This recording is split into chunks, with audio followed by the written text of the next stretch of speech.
Also breaking overnight, a strong line of storms that have been moving through the Plain States has turned deadly. Officials say at least 2 people have now been killed in Oklahoma because of this weather. A series of tornadoes have touched down in Oklahoma. This is one near the town of Winewood. You can see the twister just tossing debris as it moves across this area.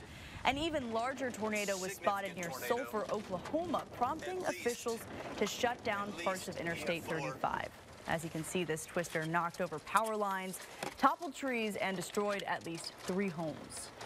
Pretty incredible images from those tornadoes in Oklahoma yesterday, and it's deadly, proving deadly. Oh, yeah. And, you know, what's interesting, and not a lot of folks know, Troy actually covered these tornadoes and chased them. I did for 3 years. That's crazy. I did it. I worked for the NBC affiliate in Oklahoma City for 3 years in the early 2000s, and part of my job was to go out and chase these storms. And what we would do is go 3 hours away into nowhere, Oklahoma. Oftentimes it was western Oklahoma, because that's where what is called the dry line develops. It's really where there's a division in the warm, humid air from the Gulf of Mexico and that dry desert air coming in from New Mexico and all of that. So when you have that clash of warm, humid air and then that dry air, it's along a line called the dry line, and that's where the biggest storms develop, really the biggest storms in the country, and that's why this time of year is the time where we see the biggest storms. This is peak season. This is peak season. Actually, May is peak. Once we head into July, June, July, it gets hotter in the mid and upper levels of the atmosphere,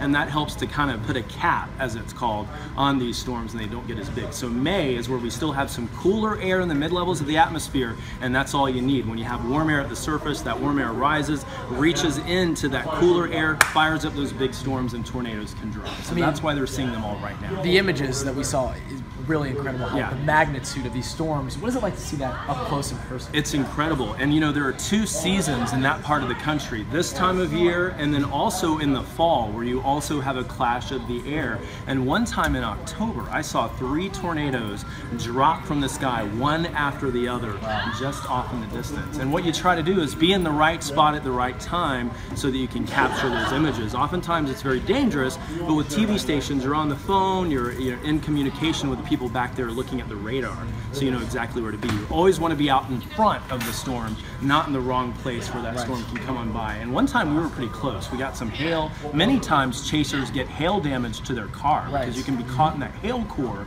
and the hail can even blow out some windows. That never happened to me.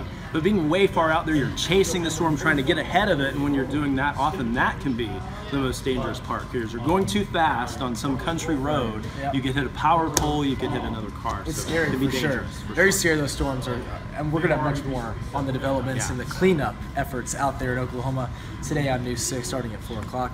We will see you tomorrow at 5 a.m.